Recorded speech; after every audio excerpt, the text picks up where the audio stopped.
Good afternoon, everyone. Thank you so much for joining us. This is webinar 3 of our 4-webinar civic engagement series. I want to thank everyone for joining, taking this time out, really embracing the fact that we're living in a very critical time. We have some amazing panelists here today with some great information for you. Before we kick it over to them, I do want to share some opening remarks. Unfortunately, our partner from Liberty Hill was unable to make it, but Alma Saeed did send us some remarks here, which I'll share now. On behalf of Liberty Hill, we are honored to be partners with the California Community Foundation and Weingart in ensuring that there are resources for Get Out the Vote efforts, including these critical webinars. The stakes for voter turnout in LA County could not be any higher, yet recent reports indicate that voter turnout is far lower than it was in 2016. There's so much on the ballot this November, and understanding the campaigns and their cycles are essential to ensuring voter turnout. The Liberty Hill Foundation team is at an event today educating folks on housing proposals that'll be on the ballot this November, and they're getting ready. So on behalf of the Liberty Hill and on behalf of California Community Foundation, thank you so much to everyone who's joined, and thank you to our 3 panelists. With us here today, in the order they're presenting, we have Amy Horn, who's a field organizer for Khmer Girls in Action. We have Karen Diaz, who's a deputy director of civic engagement, and then we have Minor Godoy, who's a field director with the Million Voters Project. Okay, I'll pass it over to you 3 in just a second here. I'm gonna drop in the chat the link for our upcoming webinar, which will be the last one for our civic engagement series. That'll be October 6th from 1 to 2:30 p.m. We hope that you can join us. The title of this one is Voter Information and Engagement, October 6th, 1 p.m. to 2:30 p.m. And that, like all of our webinars, will be posted to our YouTube channel. All right, with that said, I want to invite our first panelist here to join here. So Amy, if you could please, I'll share your slide deck and please. Yeah, cool. Thank you, Luis. Thank you, everyone. Thank you, everyone, for being here today and having me. So my name is Amy Horn. My pronouns are she, her, and I'm the field organizer with Khmer Girls in Action. So I wanted to give y'all a little presentation today around volunteer outreaching and what that looks like, right? So the goal of this presentation is pretty much sharing with you all how has KGA viewed, plan, and coordinate our outreach effort. Like, what has that planning look like? What does the process of coordination has looked like?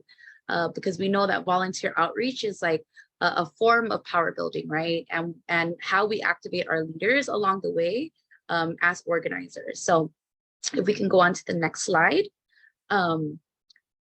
So I want to introduce y'all a little bit to our organization. So I'm not sure if folks in here are familiar with Khmer Girls in Action, but if not, feel free to visit our website, but I can give you a little quick blurb here as well. So we started back in 1997. So we started initially as Hope for Girls, and it was, young Cambodian folks that came together to talk about common issues that we were struggling with around reproductive healthcare access. A lot of young Cambodian folks were also like recent immigrants to the States, right? So we're like, like my parents resettled back in the 70s.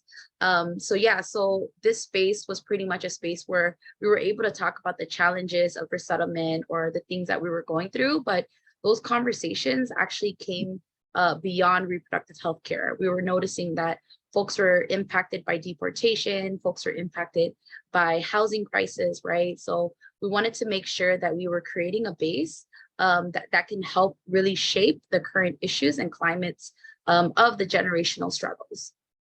And we'll go into the next slide. So again, Amy, she, her pronouns. So this is a picture of me when I was 14, 15. I attended Pauley High School in Long Beach. So I joined the organization as a youth organizer. And then that's when I started to develop my passion and started to realize how much KGA has connected grassroots organizing and electoral work together, right? So I worked on, as a young person, I worked on dismantling the Parental Notification Act. We uplift stories for those who are system impacted. I participated in a cultural historical arts program to like pretty much create a short film about a family friend who was directly impacted by deportation. But a lot of my participation as a young person would have never happened if I wasn't outreached by a staff member of the org, right? I remember being approached by the staff member and I was like super hesitant to join. And but I end up hearing some key words that really stuck with me and it resonated with me. And those were like, those words like triggered the challenges that I was going through and the answers that I was seeking, right? And I'm actually the fourth generation, the fourth cohort of the organization. And now I'm returning back as a staff member to do field work. So this is definitely that 14-year-old me. And like, when I do think about like, what would I be, what would I have told my 15-year-old me now, like knowing now is like definitely what it means, the relationship that I had, you know, the experiences that I had, how it led me to where I am at now, right? And that leadership pathway. And then we'll go into the next slide. Cool. So fasting forward to where KGA is at now. So from back in the days to where we're currently at now. So we understand that like effective volunteer outreaching means understanding our base. So whether it is our youth base, right? So KJ's youth base, it consists of our high school members, freshmen to seniors in high school, whether it consists of our partners and coalitions, our local partners that we're doing local works, changing policies on a city level, to our statewide partner, right? How do we stretch out the work that we're doing and really align with the campaign to really build power throughout California, right? And even nationally. So, and then there's also our base of our current volunteers and our alums. Like those are folks that, you know, we have been tapping into. You know, our alums are folks that has been graduating out of the pipeline, and how do they filter all of these other areas as well? And then there's the voters base. So our voters base is either folks we tap into, we talk to on the phone that is like down to join us, or even our alumni who has reached the voting age, right? And they join our phone bank team, right? Those are like some of the bases that we have that I wanted to share with you all. And that's like something that we want to shift into when it comes to what the power of change can look like. Then we'll go to the next slide. So now we identified the base. So what does it look like for our base to be involved? How can our base play a role in participating when it comes to volunteer outreach, right? How do we think about having our organization also integrate what collective power building means amongst our base? So this is like, for me, I always see it as the mini campaign before the campaign, right? So for sure, it's like, how do we identify roles? How do we identify like who is a team member, who is a staff that is a part of your outreach team? Like, how do we allocate roles and tasks throughout your team to be spread out, right? So as KJ review each of these bases to support in the participation, we identify areas of how folks can support. And if it's youth member, if they want to jump on the phones, if they want to register folks to vote, however they want to identify their volunteers, their volunteer experience. Our partners, it could be resharing posts, right? Or passing along messages, whether it is external, is in their external meeting spaces, or we can also like have partners join our process, like join with a leadership development experience, right? So those are other ways that we tap into identifying roles. The other piece is around relationship building. So what does it mean for us to develop a relationship, and how do we think about like during this time before the campaign starts, we utilize the relationship that we've already built, or also tap into deeper relationships to help build our organizing movement, right? So whether it is professors, right? Tapping into writing down a list of professors' name, who are the folks we can outreach to, do classroom presentation in, Who are the clubs? Who are the school clubs? Whether it's a high school level, if you're working with young folks, if it's you know, a college, right? College clubs. What are the organizations that really align with our values? So y'all could see a picture. These are like social workers that volunteered for us during a signature gathering. So it was pretty awesome to have folks join us. So yeah, and it's also important to think about flyers, y'all. So, you know, living in a digital world is real, as y'all know.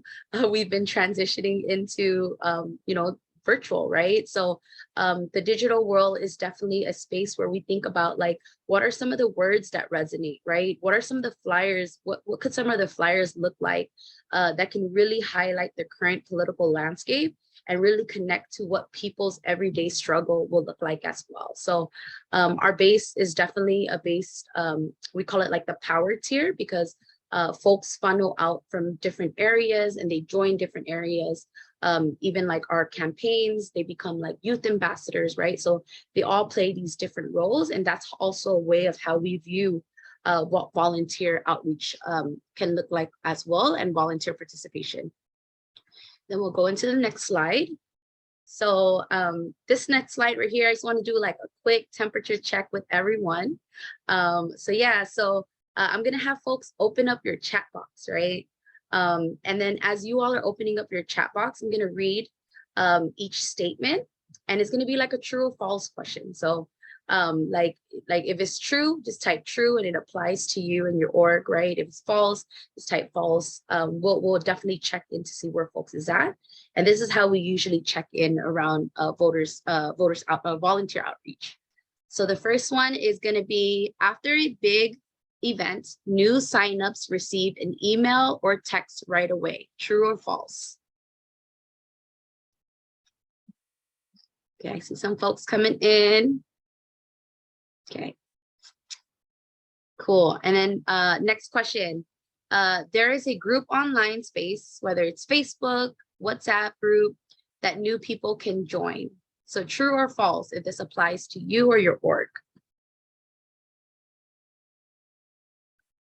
Okay, cool. Next question is, there are trainings about your organization or campaign for new people to attend. True or false?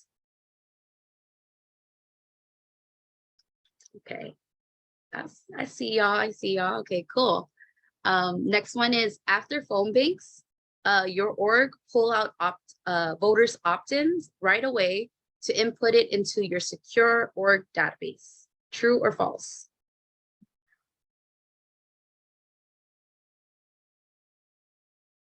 Okay, I see folks. Last question. So you struggle with retaining and engaging new people after they signed up. Right, sometimes, yeah. Well, you know what is definitely like real, right? Like all of these experience, all of these ways that we're prepping and planning leads up to how effective our volunteer outreach can look like, and also like the landscape of how our communities join and participate. So those are always things to be mindful of, and being able to meet our communities at where they're at. So we'll go into the next slide.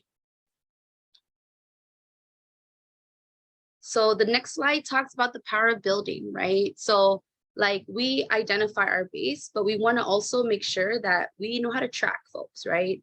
We're making sure that there's ways for our communities to engage and also re-engage. So like if there's an event that's coming up, how do we engage them? Or when we have them sign up for something, but it's like there's really nothing for them to absorb, right? So like, how do we think about those plans as we're implementing it into our work? So for us, like how we track our base is like we identify like how did they opt in, whether it's like an event, whether it's an alumni, a volunteer, and then we track them by their interests. So in our database, we pretty much identify like example like Maori. You know, they're into they want to learn more about reproductive healthcare services.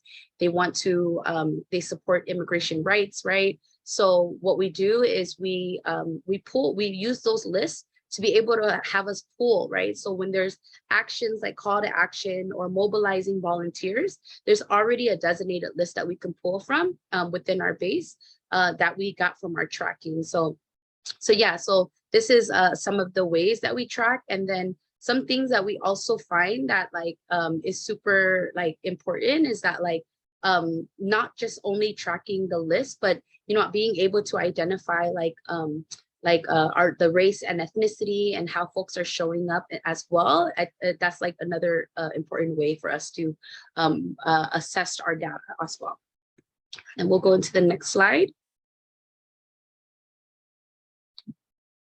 And then this is like the digital outreaching part. So I know I mentioned to you all, like, what are folks seeing, right? What are folks connecting to? So digital strategy is super important, and making sure folks are seeing themselves in the posts is like, is vital, right? And what connects our audience, whether it's like a quick learning experience.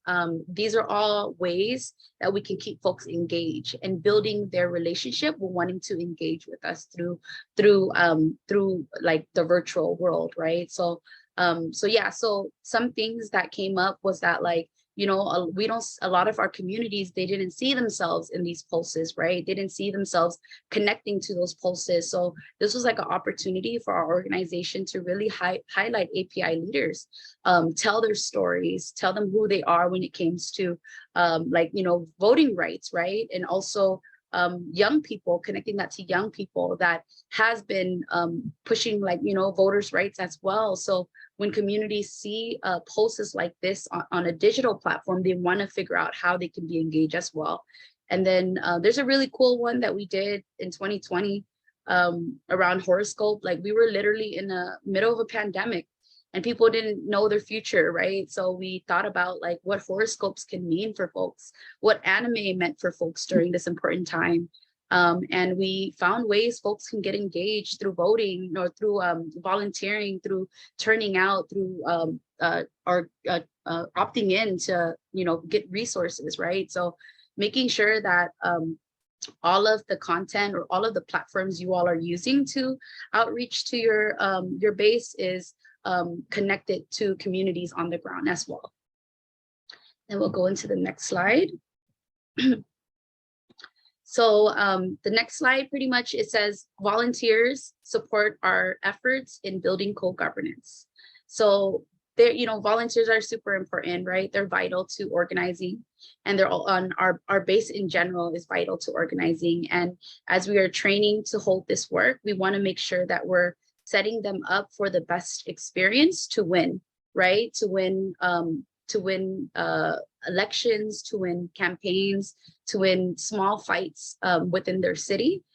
So they play that role in making sure that they're becoming those messengers for us. So with that, we want to make sure that they're also having a great experience, right? So we'll go into the next slide. Got about 2 slides left. So yeah, so what does volunteer experience mean? So for us, like, I remember being a volunteer, and after I volunteer, I felt so good. So we always want to make sure that, like, the work that we're doing is not only benefiting the organization, but is also benefiting the volunteer as well. Like, it's effective for the volunteers as well. So we want to be clear what our ask and our task, right? So folks know that they're coming on to volunteer. These are the areas that they'll be supporting in. These are the development support, the trainings that they will be getting in, versus, like, you know, you're here to volunteer, you got to clean the garage, right? So those are definitely things that we want to prepare to have in building that relationship and building that idea of who volunteers are. And then so for KJ, we always built political education with our volunteers, especially electoral work, because we want to make sure, like, our community that joins or steps into our door is hearing things that they don't usually hear outside of organizing. A lot of folks are like, oh, I didn't learn this in school, or I learned something else in school, you know, like, those are all things that we want to be able to shape and really have volunteers become like messengers of the work, right? So that can be training, that can be orientation. We really hold it down for them when it comes to that. And then the next piece that, like, I think is super important is creating a survey and evaluation form. So we always have volunteers complete a survey or an evaluation form after they participate in the org's work. Even if it's just one day, we always cushion like 10 minutes to have them complete the form. And this is a way that we can think about how we can build an effective volunteer program in the future. So they pretty much give us those feedbacks and we help shape it. We help shape what their experience looks like. We help shape what it has, been for them. So we actually have someone who was a volunteer to tutor for our youth program. And then they hella came to do phone banking and door knocking with us. And then from there on, they started to speak at city council hearing, and then they became a professor, and now they're a board member of our organization. So when we think about volunteer and ranging their levels of support and where we can see them at later on in the future, and this was like a 5-year span, y'all. So I was like, I'm never gonna underestimate what can happen in 5 years, right? So super proud of them. And now they're a board member of the org. So those are ways that we can identify. And then lastly, of course, appreciation. We got to appreciate our folks. We got to let them know their time is super important and what they have been contributing to the work. So it can either be swags, raffles, whatever they can be a part of, that a jam board that shows appreciation from the staff. Those are things that we can always highlight to show and uplift what volunteers and communities does for us too. And then lastly, we go to the next slide. So I hope y'all got to enjoy the presentation. It was super quick, but I definitely am here if y'all have any other questions later on today. But we want y'all to join our community. So right now, KJ, we're working on a few things that's coming up within this upcoming election, and we continue to fight for reproductive liberation. So we're collecting stories from community members that know someone or is directly impacted by reproductive healthcare access. So these stories will help shape and uplift the narrative of what has been happening within our community. It helps us to collect data to really change policies on a city and local level. And also just completing the survey, it's a way that we can contribute to our community's needs right now too, and really reshape what access look like around reproductive healthcare. So if y'all can pass this along or complete it, y'all see the link on the chat, feel free to do so. And then if y'all are interested in volunteering or plugging your folks in, see how KGA holds it down with the volunteer group. Folks have a lot of fun. Feel free to visit our website, kgalv.org, to sign up to volunteer with us or be a phone banker. But yeah, thank you so much. That's my time. Appreciate y'all. And then I will pass it back to you, Luis. Thank you so much for that, Amy. And good afternoon to anyone who might have joined us a little late. At this moment, before I pass it over to you, Karen, I do want to ask folks to please drop their name and their orgs. If you're not with an organization, then maybe dropping your name and where you're dialing in from. And then also I want to encourage folks to utilize the Q&A feature in Zoom. Feel free to drop any questions. That includes any questions that might have come up during Amy's presentation or any of the upcoming presentations, and we'll field some of those questions afterwards. All right, awesome. Thank you everyone for dropping your names and your orgs. All right, at this point, I'll pass it over to you, Karen, who is the Deputy Director for Civic Engagement for CHIRLA. Hi, good afternoon, everyone. Thank you so much for having me here today. Let me go ahead and quickly share my screen. Today, I'm going to be focusing on doing a presentation on writing as value-based scripts.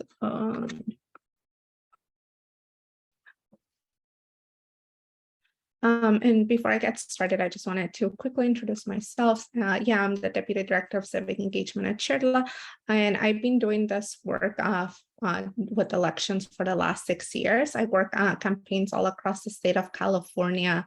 I'm an immigrant from El Salvador, so I'm fortunate enough to have DACA, which although allows me to work, it doesn't allow me to participate in the electoral process by voting, but I have been able to get thousands of voters out to the polls and make my voice heard through a lot of those electoral processes, whether I was counting myself in the census, sharing my testimony during redistricting processes. So there's still ways for a lot of us who are immigrants to be actively engaged in the process and create a culture of civic engagement with our families, friends, and community members. So just a little bit about my background and why I do the work that I do and choose to participate at CHIRLA. And just again about CHIRLA, we are an organization that we were founded in 1986, and our mission is to create a just society full inclusive of immigrants.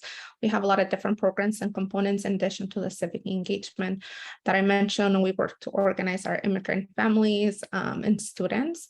We have components for our high school students, which is the YSUP program, CD and the California Dream Network, which is our college component. And within our family organizing, we work with jornaleros, day laborers, domestic workers, street vendors, and all types of families, whether they have already gained their citizenship, they're permanent residents, or they're still undocumented immigrants fighting for that permanent solution.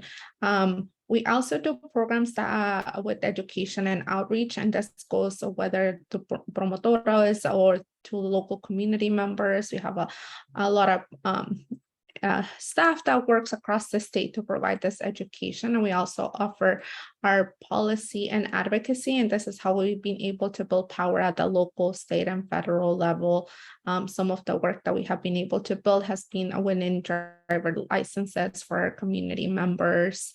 And we offer legal services that range from supporting with renewal of DACA, citizenship, or even cases of domestic abuse, which include PAWAs and a lot of other things. So you can find a lot more about that work that we do on our website at chirla.org, and including in that is like our strategic communications, which allow us to just highlight the work that we're doing, and finally the civic engagement work that we do.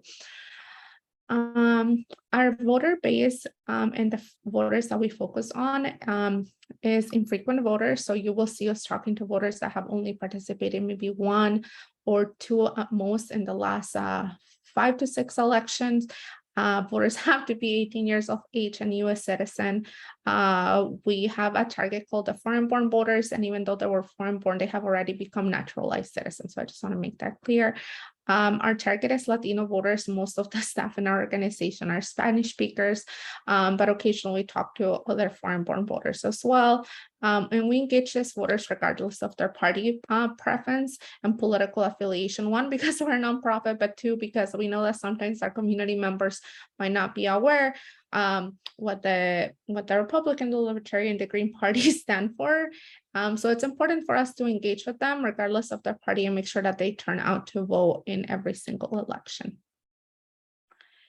And we have been able, by doing this work, we have been able to develop our own secret sauce. And it's by, making our conversations really personal. Like when I go to the door, I can change from speaking in English to Spanish. I never know what kind of voter I'm gonna get. If I get a youth, I know that they're probably gonna prefer speaking in English, versus if I get someone like my mom, she will prefer to me speaking to her in her language in Spanish and just breaking down the information for her. We talk to our people multiple times. People are really, really busy. So we usually make it a point to engage them 7 to 8 times before any election. And we engage voters that nobody has ever visited before. These are people that typically get political campaigns, parties, and candidates don't think they have the funds and the resources to engage in. So these are voters that are often forgotten. We try to reach them both at their cell phone and their landlines, and we make sure that we go door to door to engage with them as much as is safely possible. And we have a track record of doing this for a very long time. So we have been building to do our civic engagement since 2004. In 2004, we started doing this work with our organizing director in San Fernando Valley. At those time in 2004, we didn't even have access to PDI or our own voter-based data. So another organization let us borrow like one of their precincts, and that first year we only knocked on like 1,000 doors, and we were barely learning. But since then, Our leaders have developed this recipe, which is like what makes our secret sauce so special. This year, we're hoping that we can contact 179,000 voters. And we have been doing the work since August 15th for the general election, knocking on doors across the state. We have like a team of over 100 community members who volunteer and who are both paid staffers. But more on like how we're able to do this work and how we're able to tailor so much to our community. So I wanted to share with you some of the best practices that we have learned that are specifically targeted towards language communities. And one thing that has become really important is for us to really take the time to develop a strong introduction that is tailored to our community. I know that when I'm talking in English, we don't need to say, good morning, sir, good morning, ma'am, how are you doing? In Spanish, it's all about that respect to gain that trust from your community. So it's really important for us to say, buenos días, ¿cómo se encuentra, señor? ¿Cómo se encuentra, señora? If I went to just say, hola, ¿cómo estás? It would be way too casual for us to introduce ourselves like that, and they wouldn't take you seriously. And especially me as a young person going to the door to talk to someone who might be like an elder, they might feel disrespected and they might just slam the door on my face. And I think that this is where it becomes really important for us to have conversations with other Spanish speakers. So, I was born in El Salvador and I know Spanish because I went to school up until I was like in 6th grade, and I learned some of those respect cues. But it's also important. I usually call my dad and I ask him, hey, does this sound respectful enough when I'm talking to somebody else? I want to make sure that I'm not disrespecting them and that this is the best way to like make them feel welcome, and it doesn't sound like I'm butchering my Spanish. So it's always helpful to just double check. So we really take our time, and over time we have been able to develop best practices to create a strong introduction. Your choice of words, the second thing is your choice of words really matters. We got to keep in mind that when we're engaging our community members, some of them might not have a formal education, some of them might not know how to read or write. And we don't want to overcomplicate the words that we're using when we're defining certain terms. So just keep your script simple and to the point. If you're there to ask them to vote, don't use really long words or complicated points. You also want to make sure, and this is probably one of the most important things, is research the issues that are really important to your community. I think for us that have been practitioners of civic engagement for a very long time, we throw around terms like GOTV or progressive, conservative, left-leaning, or midterm elections. The primary elections are people that's not something that even in like school is taught to them, and their politics look very different in their country than what they might look here in the US. There might even be different ways to translate a state. So for example, in El Salvador, we don't have states, we have departamentos. That's how you divide like the regions of the community.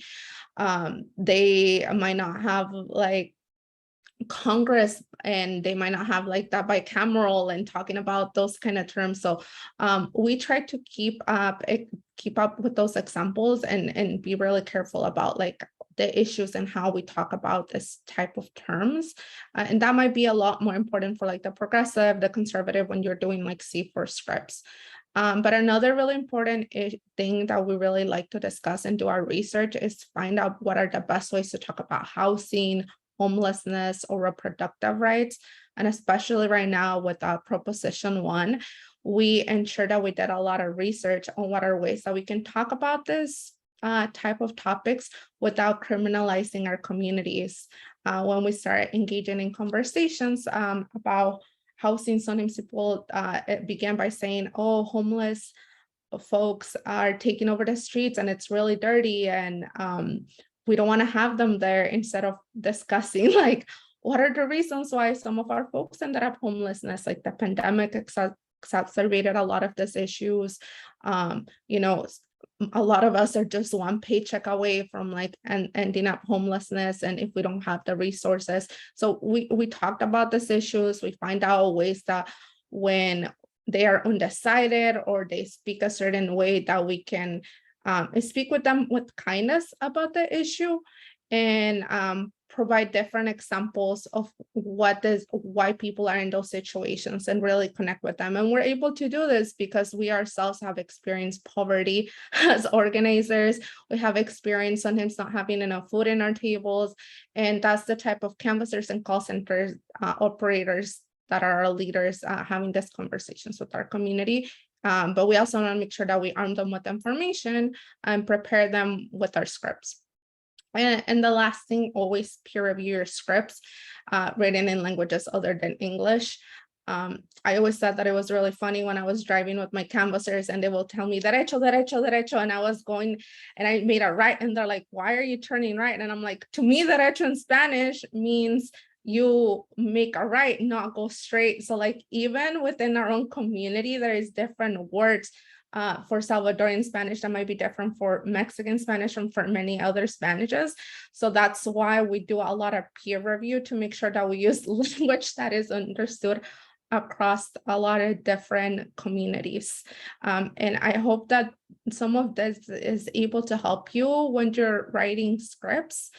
And now I'm going to be focusing on just discussing more specifically what you need in scripts. So now that you have those key things in mind, I'm providing you a simple outline, and you can make your script as dense as it needs to be, or as like, and remove and take things. But we always start with the grading in our outline when we're building a script. So, which is why I was telling you that, hello, how are you doing? If it's in English, in Spanish, hola, buenos días, hola, buenas tardes, señor. I'm here from CHIRLA, I mentioned the organization name. The reason that you're here, estamos aquí para hablar de las elecciones. We're here to talk to you about the elections, you know, that quick introduction, why you're here, and the grading. And then you want to have your ID question. So this one is specifically tailored for elections. You want to have a question that you're ready to ask. You want to have a strong language on the question. Can we count on you to vote on election day? We don't want to have questions that say, could you maybe vote on election day? Do you think it could be possible that you can vote on election day? We want to have really strong language because we want to give people an out to not answer this question. You can tailor, if you were doing a census work in the next couple of years, can we count on you to fill out your census form? If you were talking about an issue, for example, for us, we talked a lot about immigration. Can we count on you to support the registry bill that we're working for right now? Could we ask you to support AB, whatever bill that you're having? So this could be very interchangeable, but you want to keep it simple. And that's your ID question. What we have next is the issue question, and we typically put the issue question talking about a certain topic, whether that's immigration, reproductive rights, homelessness, housing, afterwards, in case people give us an answer in which they're undecided, you don't feel like they're convinced, and then you have different issues and different talking points that you want to engage your community in. Once you have gotten through your ID and your issue question, you want to ask them if it's during the election cycle, if they intend to participate in the election. So starting to build a plan on how they are going to be participating in the election. Here in California, we have the options by mail, in person, and a drop box. If you're working in different states or in different communities that those are not available, make sure that you change them to whatever is available to vote, to develop a plan with them. And we always want to include an opt-in or a direct volunteer ask. For example, the one that we have included here is, would you sign up for election updates or future volunteer opportunities?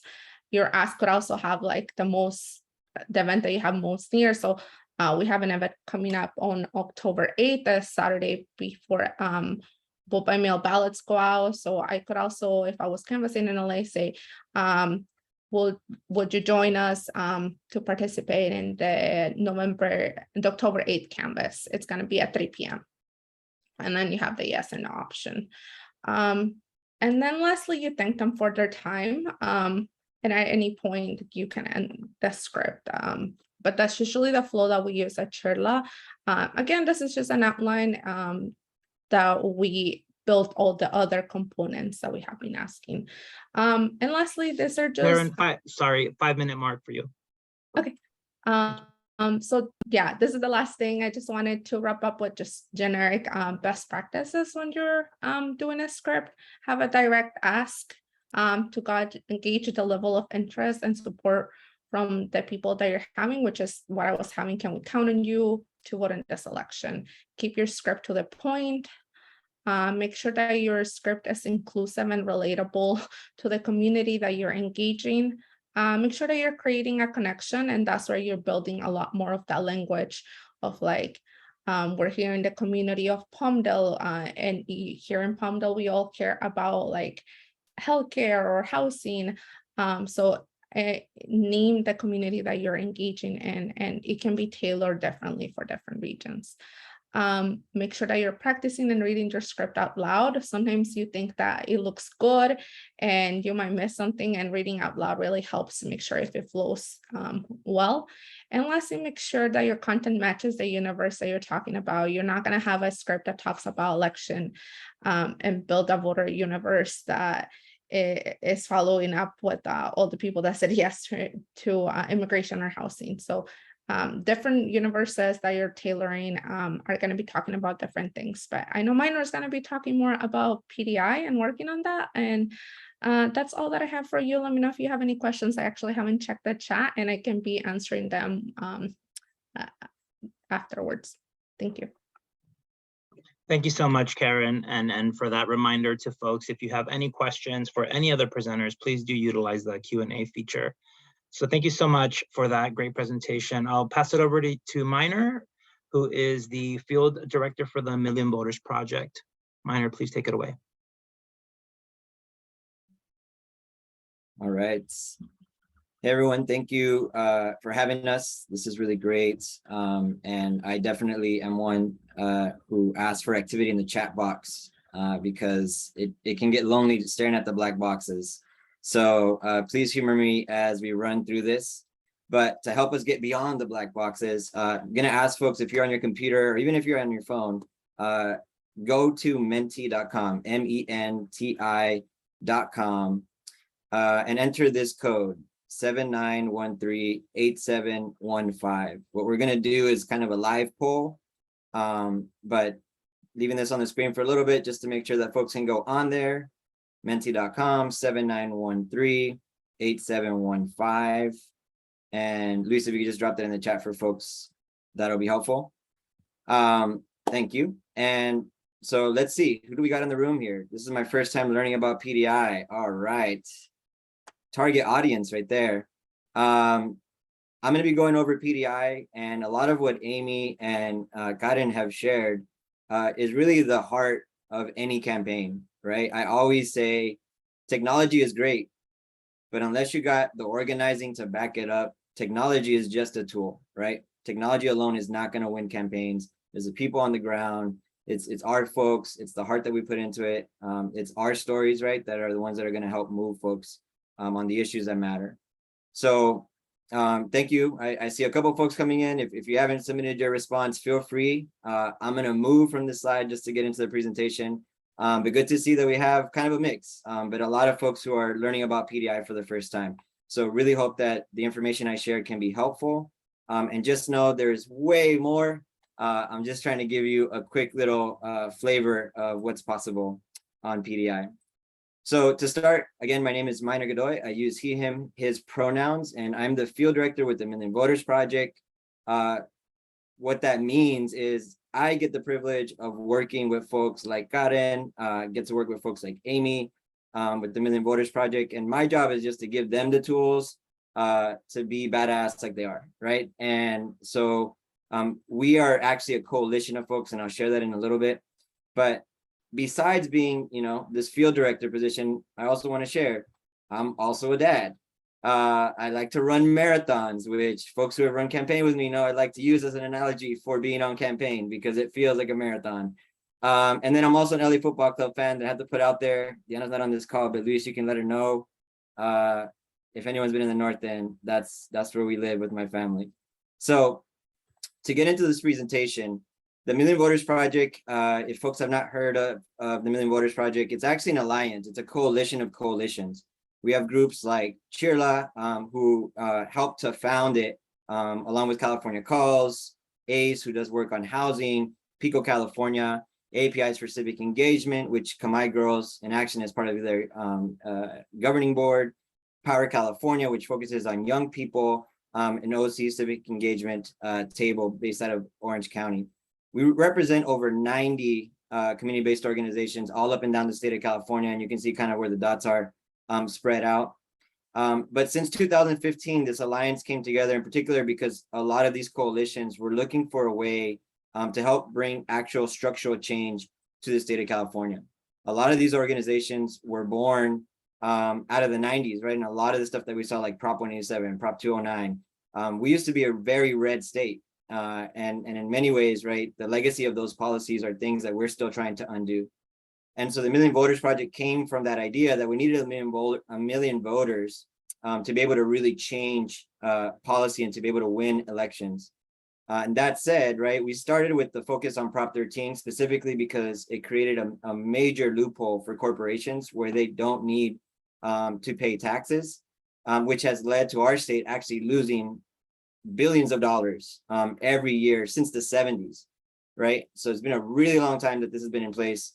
And we were able to actually qualify what ended up becoming Prop 15. And some of you may have actually worked on that campaign. It was massive. And groups like CHIRLA, groups like Khmer Girls in Action, that was probably the year that they ran some of their biggest programs because it was all out, all hands on deck trying to pass that. And although we had been polling around 20%, we got to 48% of the vote statewide. We lost by 2%. And as an organizer, you got to take that L, right? And we got to think about how do we organize better. But I think the more important thing is that we learned a lot of lessons there, right? And we also, going into this work, know that it's not easy work, right? We're actually working on hostile terrain. A lot of these organizations are led by people of color. A lot of these organizations serve low-income, working-class families. And these are the folks, when we talk about elections, who are kind of the last stop or the last place that folks invest money because they want to go to the folks that are frequent voters, and the folks that tend to be frequent voters and the folks that traditionally make up the majority of our electorate, even though they don't make up the majority of our population in the state, are more white, affluent, older voters. And that's really why we exist, because we want to go to those folks, as Karen shared, right? The folks that are considered to be low propensity, where campaigns are not putting their money, right? And that's why within our community, we know folks feel that it's just pandering, right? When an election comes around, all of a sudden you're coming around. But the Million Voters Project really sees this work as multi-year and outside of election cycles. We want to be engaging folks around the issues that matter so that when election cycles do come around, we can use those election moments, right, to really expand our base, to really be able to amplify our worldview in terms of what's possible and how our government should work for us. So that said, getting into PDI, if this is your first time hearing about PDI, PDI stands for Political Data Inc. It's a system, it's actually a voter database that a lot of folks in California use, and it's kind of unique to California, although they're starting to do stuff nationally now.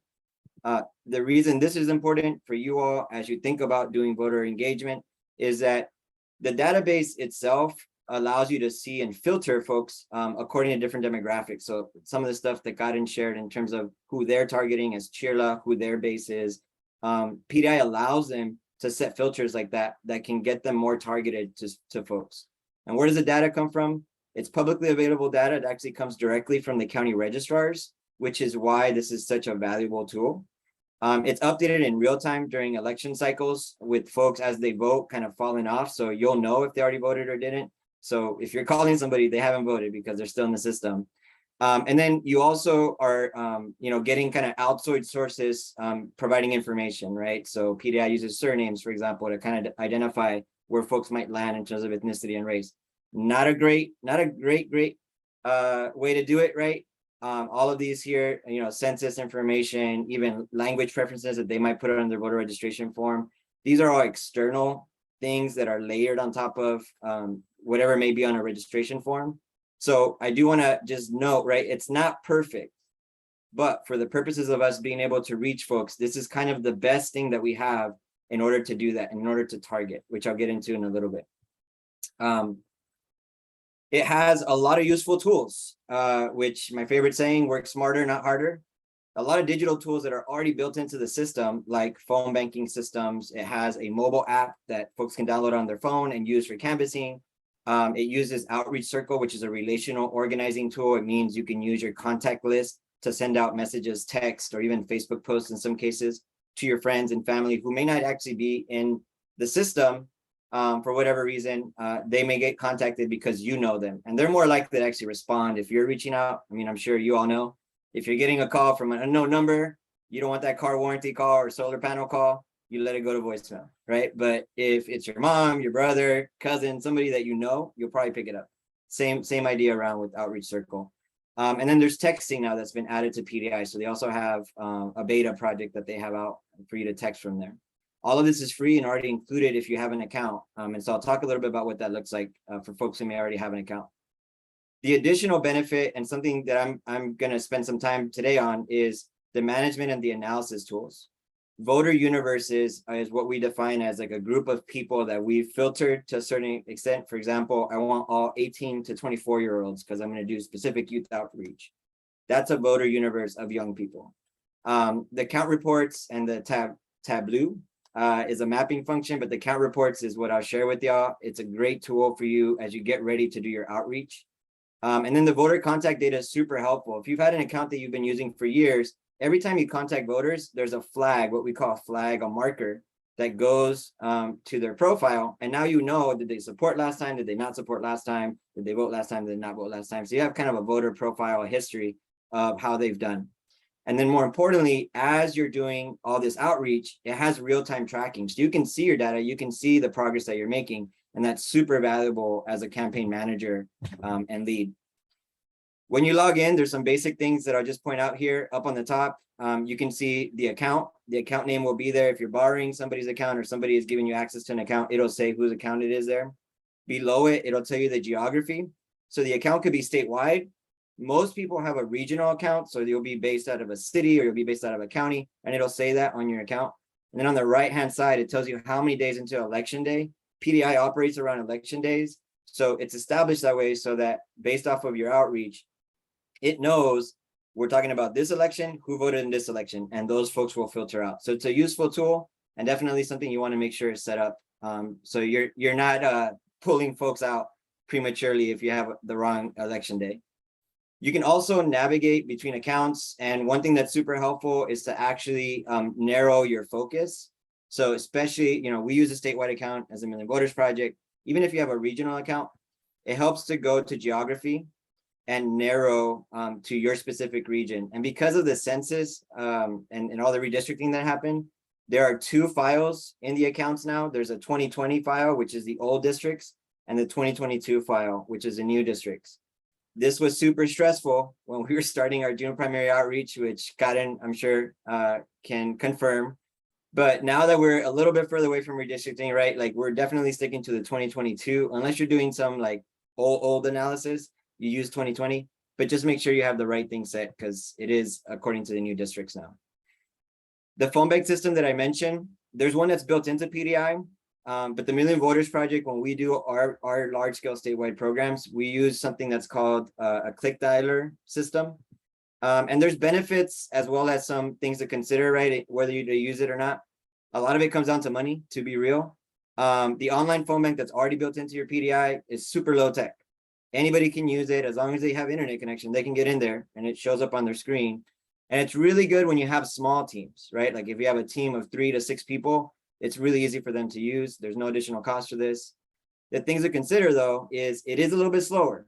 You have to hand dial it. And there's a function now where they can dial through the internet for you, similar to Zoom calls, but it's still a little bit slow because it's basically you dial one at a time. So that means the contacts that you make per hour is lower than we see when we're on the dialer system. You probably get about 6 contacts per hour is a science of numbers that we use. Whereas on the click dial system, you would get somewhere between 10 to 13 contacts per hour, just talking to more voters, right? Again, the browser calling does cost some money. You get charged for the minute, but it's an option and it can help speed it up. So you're not actually have to dial on your phone. The click dialer system, we use a system called CalEvo, but there's plenty out there. There's one called Scale to Win. There's a lot now, a lot more now. We really like CalEvo, is the one that we've been using for a long time. The dialing is a lot faster. You can run large scale outreach and contact a lot of people, like I said, because it contacts so many folks. And the way it does it is you're not actually dialing the number. A central computer is actually sending numbers out to all of your callers. So they're just waiting for somebody to say hello, and then they jump into the script, like the one that Karen shared. It also has a voicemail option, so you can leave voicemails for folks. It also has an opportunity if folks decide to call back, which people actually decide to call back. I don't normally do that to numbers I don't know, but we have a way of bringing those folks back into a caller, and then they're able to give them all the information that we were trying to get from them. Things to consider here is that at least for the one that we use, right, it's really important to have at least a team of 6 people at least, so that it runs efficiently and there's enough people to send numbers to. If you only have 2 folks, it just goes really slow. It's pretty much like handout. You also need to kind of stick to a schedule. So for us, that works because we schedule calendars with days and times for everybody to be calling.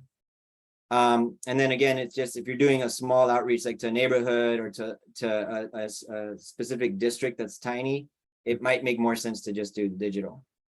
It also has a mobile app, as I mentioned. PDI Mobile is really what most campaigns are using now. And I don't know if any of y'all have ever volunteered a campaign or if you've used it before, but you can see my benefits and challenges. I'm not trying to be shy about it's very uneven. Way more benefits to y'all using mobile PDI.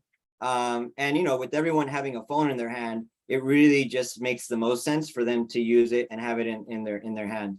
The biggest reason to do that is if anybody used walk list before, you had to scan everything in manually. Sometimes people would not bring back their sheets. Sometimes sheets got lost. The human error or the ability to lose data was huge. And with mobile PDI, they're just putting it into their phone. So it's already live in your system. And you can even track where people are walking using GPS as they're going canvassing. So you can make sure that they're going in the directions that they need to and they're hitting the doors that they need to hit. So really great program and highly recommend to stick to that. In terms of just PDI itself, it got a rebrand and it looks different now. And so this is what the toolbar looks like on the left-hand side when you log in. And these are all the different things that these sort of terms mean. But I'm going to focus on count reports with you all because I want to be able to kind of give you the tool so that you can get started with it in terms of being able to find the folks that you want to contact. So on the homepage, you're just going to click on Universe and List. That's going to take you over to a thing that looks like this, and you'll click on Count Reports. And then the Count Reports will be a whole page, but on the Count Reports page, you click on Create Custom Count Report Layout. And we'll share this presentation so y'all have this. If you're not logged in right now, you do not need to be logged in right now. All the shots are going to be here for y'all to look at. This is what it looks like, the Count Report window, right? And so these are all the things that you have access to. Now, it's a quick way to organize a lot of information. Remember, this is a voter database of everything in the state, right? Depending on your region, it might just be everyone in that region. So a couple of things. On the bottom of the page, you can click there and you can select all of the demographics. It will tell you everything from political party to race and ethnicity to probable Spanish speaker, probable Korean speaker. It has a whole bunch of demographic categories that you can use. And then after that, you can click the right next to it.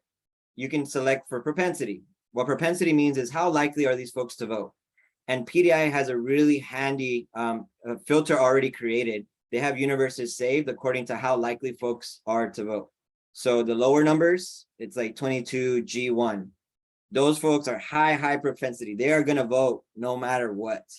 And then you go all the way down to 2022 GOTV. GOTV is the people that are not likely to vote, very low propensity to vote. So we usually target folks just a little bit above that. But we generally are in the lower propensity level of folks when we're doing our outreach. On the far right, you can select your geography, political boundaries. Sometimes it helps to do overlapping cities. If you're doing specific districts, you have the ability to do county, assembly districts, Senate districts. just depends on your targeting, right? Like it's helpful to see in which other districts are these places at, just so that you can target your resources. I'll get into that in a little bit. And then, you can add additional columns. So I always like to, if we're doing canvassing, I click on houses because the system will give me how many voters. But for example, at my parents' house, there's 4 voters in the house, but there's only 1 house, right? So in terms of figuring out how many canvassers I need to hit all these houses, it's helpful to know how many houses are even out there, because the number of voters may be a little deceiving. And then here again, just like with your account, you can restrict geography, and that really helps because it also helps you to process data faster. So after you run your account report, it's going to look something like this. And I think the main thing here is like you can export this into an Excel sheet, and then you can do whatever you like with it. You can even save the report so the layout's already there. You don't need to build it all over again next time around. And so, a precinct count report is another way to do this. If you're doing canvassing, like I mentioned, you want to know, do I have densities? There are a lot of places for me to go to talk to voters. And, you would select precinct count report up at the top, and then similar things, right? On precincts, we rarely use election precincts, so I just do overlapping precincts. You can add your additional columns, as I mentioned before, and then you can do districts. If it's helpful for you to know, is this city or is this council district and school board district, maybe I care about both of those places, I want to turn out voters there, you can do overlapping precincts where both of those things are true. So, this is just really quickly, I'll click through these because this is just important stuff for y'all to keep in mind, right? Whether you're doing election stuff or not, as I mentioned, the Million Voters Project is trying to do outreach year round, not just during election cycles, because that's how we build a movement, right? And so demographic data on the count reports help us to get a sense of like how many probable renters are out there, apartments are there that we can target. In some cases, they may be gated. So if we know we have a high percentage of apartments in certain precincts, we may just consider, hey, we may need to switch these folks. They get out there, everything's gated. We got to switch them to a different precinct, right? So it's something to just keep in mind when you're doing your planning. The ethnic racial breakdown, as Karen and both Amy shared, if they have specific folks they're trying to get to, we want to see what's the percentage of those folks in certain precincts, right? We'll prioritize the ones that have the communities we're trying to reach. And then income categories is another filter that exists in PDI, which is also helpful, right? We want to know who all is in the neighborhood, and especially in affluent neighborhoods, we want to be conscious of where we're sending our folks out, because sometimes they may be targeted, right, and criminalized in places where they're going. So you just want to make sure our folks are safe, and that's one of the considerations that we make. And then there's just density, right? Are there even enough houses worth our time to go out there? And if there isn't, with our very specific filter, like my family's from Guatemala, if I try to find just Guatemalans, we're spread out all over the place. So in those cases, I might want to add other folks in the mix so that when I send canvassers, if that community really matters for me to turn out, I'm actually talking to a bunch of people and I don't have to walk a whole bunch of houses before I hit the next one. And then last but not least, these are my last slides, Luis, I know I'm up on time. We use this sort of graph to get a sense of how we do our targeting, right? So we know that there's folks that are very likely to support us, as well as folks that are very likely to not support us. And then there's folks that are very likely to vote and folks that are not very likely to vote. So if you take a grid look at this graph, the way that this would fall is we would usually during an election cycle focus on those folks that are likely to vote. As I mentioned, most campaigns are only going for the super likely to vote. We expand out to those who are maybe likely to vote, and sometimes very unlikely to vote, but very targeted. Our sweet spot's right there in the middle, right? So what I don't want you to think though is, all of this is the same. So on the upper left-hand side, these are the folks that are likely to support and vote. Our message to them is just information. And in some cases, to Amy's point, when we're doing voter outreach, these are the folks you want as volunteers because they're already down and they're going to go vote. They would be great volunteers. On the bottom right, these are the folks that are haters no matter what, right? And not only are they haters no matter what, the ones that are kind of likely to vote, if we reach out to those folks, we're risking them basically going for the opposition, right? So we're organizing against ourselves. Don't want to do that. Then there's the folks at the very top who are not going to support us no matter what. Those folks, they're going to vote. So it doesn't hurt to talk to them, but it also doesn't help, right? So generally on the right, not going there. On the bottom, the folks that are not voting, this is really just a matter of both capacity and resources, to be real, right? A lot of times we're trying to fundraise just to be able to do these outreach programs. we a lot of times don't have the resources or the time to really go to those folks that are going to take a lot of time to talk to and to convince about why voting matters, and then actually turn them out to vote. So a lot of the places that we're looking are, you know, people who are likely to support us, right? Because they're far on the left and they're likely to vote. So we have a message there that would be a turnout message, right? And then if we have folks that are very likely to vote, but they're somewhere in the middle, we don't know if they support us, then with those folks, we want to persuade, right? So this all goes into your script, as Karen was sharing, right? Like that's the way that you want to be able to phrase your stuff in the script, so that you're actually inspiring, mobilizing folks to vote. And then in the middle, right, these folks need both of those messages. So this is where training is really important for your folks that are doing the canvassing or are on the phones. That said, this is it. Just to animate this for you, I don't want you to think that it's like equal everywhere, right? Right now, this is a general election. We expect a little bit higher than usual turnout. But as Karen and Amy shared, this is also an off-year election, or not an off-year, but not a presidential election. So there's not as much attention. So when there's a big presidential election, we expect it to be way more turnout, right? There's more people that are likely to vote. The lines change. When we know we're in a low turnout or just low awareness election, then they move up. So these are just, again, just visuals to give you a sense. Don't want you to leave thinking, oh, there's an equal amount everywhere. It shifts, right? And so organizers always shift to meet the conditions. And these are just helpful ways to think about it.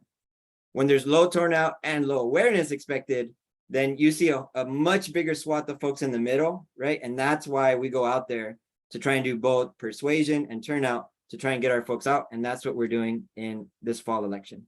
So I believe that is the end. Yes. Sorry, Luis, but thank you. No apologies needed, Minor. Thank you. So thank you to all three of you. Those were great presentations, and I think I really get I'm getting like a very unique sense of identity, right, for each of you three and each of your organizations. So we do have an opportunity for Q&A. I have a couple up here in the ready to go. But to anybody who's joining us, if you have a question, please drop it in the Q&A. I would much rather get a question from the community than generate them myself. So in listening to you three, three things that I heard mentioned from all of you, and I'll kind of just throw this out there, and I'm wondering what'll come of this. So this idea of relationships is one, right? Khmer, you talked about working with youth and then them kind of becoming alumni, and then that being someone you could work with, right? Karen, you talked about the importance of language in those relationships, and then Minor, you're talking about using data to help form and establish those relationships, right? That was one theme. The second theme was this idea of youth. And then the third theme, and I think I would invite the three of you to really focus in on this third one, right? This idea of the communities that we're working with, right? So Minor, you talked about low propensity. Amy and Karen, you talked about these being immigrant communities, right? Folks who may not feel like they're at home just yet, right? So this feeling of like maybe not belonging, or at least, not feeling at home just yet. How does that play out with the work that you're doing, right? How do you talk to folks? How do you build those relationships? And what is the significance of working with these specific communities in the work that you're doing? And I'll throw that out to whoever wants to answer first. Maybe Amy, you can take the first crack at it since you presented first. Yeah, sure. Thank you, Luis. That's a great question. So I think specifically around like how do folks feel included, right? How do folks really think about what resettlement has looked like? And I think just based on some experience that I know my parents went through and so many immigrant refugee communities went through. I think Minor got to present a little bit around like what the political landscape currently looked like during those times, right? Like where did California started off, and how did it really push our communities out? And I think those are some of the things that our communities have to experience, right? Is really feeling pushed out, really feeling marginalized around like language barrier, around like their immigration status or, housing disparities, right? So there's definitely been a lot of systemic issues that has been impacting our communities. But I think one thing that we do as an organization is really think about how do we find ways to meet our communities at where they're at by activating them to become organizers, right? Whether it's organizers in their city, organizers in their homes, organizers in school base, right? Like we have teachers that, has reached out to us and asked us about like coming to host events like Wellness Week. And that has became like an ongoing thing for the past like 7 years, right? KJ has been coming onto the school every beginning of the year, and we like connect with communities partners to come table to get resources for young folks. So those are ways young people get familiarized with different organization and the support that they have. But specifically on some of our campaign work right now too, is that we want to make sure that key areas that hasn't been in like including young folks in the process, like those gaps are starting to close up, right? So we started our Invest in Youth campaign, which consists of a lot of different local organization here in Long Beach. We really utilize what power building look like, and how do we work together to identify what was the needs for young folks. And our young folks pretty much said, yo, like I want to follow the money, and the money's not coming to young folks in our city. So how do we change that, right? So we got to put on a measure in the ballot in 2020 in Long Beach, and it's actually the first ever children and youth funding that's coming out of our budget. And we were able to allocate or develop a youth department for our city. And right now, Young People has developed a strategic plan and what that can, those resources, what that department can look like. So they really have a hands-on piece where they are like really activating their organizing skills, and they're getting paid for it. Like that's another thing. Like young people, like we need to think about. Like a lot of folks say that like they don't know what's going on or what's happening. But if you ask a young person that like, hey, do your parents pay rent? And if they're struggling, like I'm sure they'll say yeah. Like I'm sure they feel that. They know those experiences. Just that we have to expose them and how to activate change and not sit in that struggle. So we definitely do a lot of grassroots organizing and mixing it in with some electoral organizing to have folks, go to school, go to city council, do their testimony, and then find ways that they're also inserting themselves when it comes to co-governance. So yeah, and I'll pause there. Thank you for that. So sticking to that order, Karen, is there something that maybe you'd like to add to that? Again, right, this idea of the uniqueness and the opportunity of that power building, right, with the communities that your organization does work with. What does that look like? Yeah, thank you for the question. And I feel like Amy hit on a lot of the talking points, but just to add what we do, our staff, ourselves, we're immigrants, like myself, my fellow coworkers are like the 3 people in leadership in our civic engagement department who are documented immigrant women. So we share those stories with our community members, our canvassers. It started by coming to our organization to like learn about knowing their rights, and now they're the ones teaching the know your rights to their community members, to their neighbors. And it just, as Amy mentioned, it's so important that we pay folks for taking on these roles as canvassers and call center operators. Like we can't just be relying on our community members to be doing this as volunteer work. Yes, volunteer work is really important, but when we have really big numbers and goals to hit, like 200,000 contacts, that's one of our goals this year. We can't just be relying on volunteers. Our community members are living, a lot of them, paycheck to paycheck. And if we're able to support them for helping us build this awareness in their community, I think that's going to be really important, because it allows them to dedicate the time and intentionality to do this. while we're also dedicating internally as an organization the time to build leadership with them and creating a pipeline for them to become the next leaders and take over roles like doing the data analysis like Minor was showing us, building those scripts. So it's not just about them knocking on doors, but giving them opportunities for different things. Just this week, we brought the management center to all of our organizers and to our canvassers, because although that right now they're just out there knocking on doors, that time that we dedicate to give them tools to like learn how to provide feedback, learn how to like take feedback, like guide the briefs, or like, you know, the handle conflict resolution. It's just going to be really important, and it's going to be transferable skills that they're going to be able to take into any other organization, any other jobs. So that's part of the things that we take. But you know, when we're out there in the doors, it's not just about coming out there and knocking on doors during the presidential elections. It's about building that trust with the community and ensuring that we're doing it election after election, on midterm elections, on special elections, off elections, talking to them about issues and values. So we got the elected representative in office. Now he's in office. How can we work with them to see what are legislation that we can pass that would mostly benefit them, so we can teach them how to share their stories so that their elected officials hear from them what they need. So it's not just me as a staff talking about like the necessities of like the policies, like the community themselves learning how to share what they need, what they want.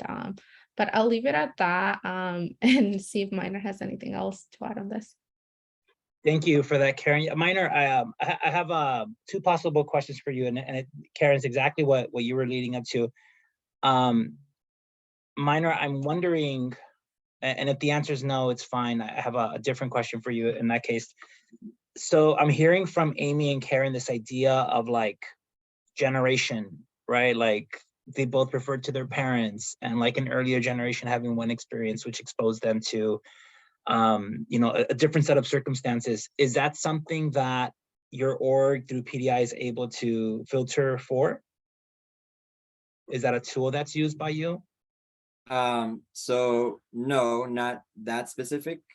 But I think, again, as I shared, PDI is a tool, right? So I think it allows us to get into communities. It allows us, like, you can do an ideology score if you wanted to try and get a sense of like where folks will land in terms of political ideology, but nothing's going to be the face-to-face conversation, right? And the organizing that needs to happen, right? So I know folks do house meetings, right? Like both CHIRLA and Khmer Girls in Action have other spaces that they create for community to come into and for testimonies to be shared, right? For experiences to be shared, and essentially to build community. And I think that is the most important message here, is that, yes, power is at play. Like, you know, that's an assumption that we have why we do this work, right? Power is at play. So I appreciated that you started with the power building, and the relationships right now are unequal.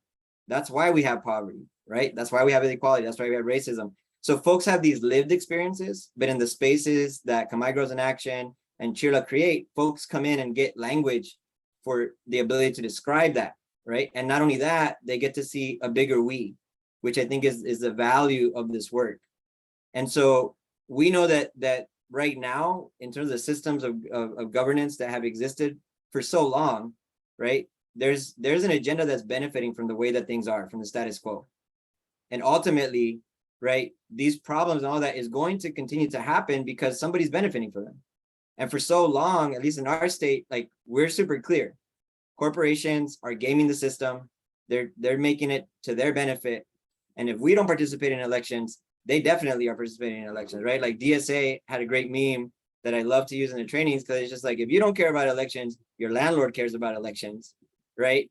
The oil companies care about elections, right? Because power is at play. And so having that understanding, right, in the spaces that folks create to be able to have those conversations are the reason that we're able to move folks to go out there. Nobody's under the illusion that voting in this election is going to change things from one day to the next. It's about what do we do the next day, right, to hold folks accountable. But ultimately, right, that it still requires organizing, that still requires some kind of systemic understanding of how power is at play. And I think that is really the importance and focus of our work, more so than, you know, go out to vote. Yes, you need to as a part of that, but there's so much more behind it for us, because we're not a political campaign, right? We're not a candidate.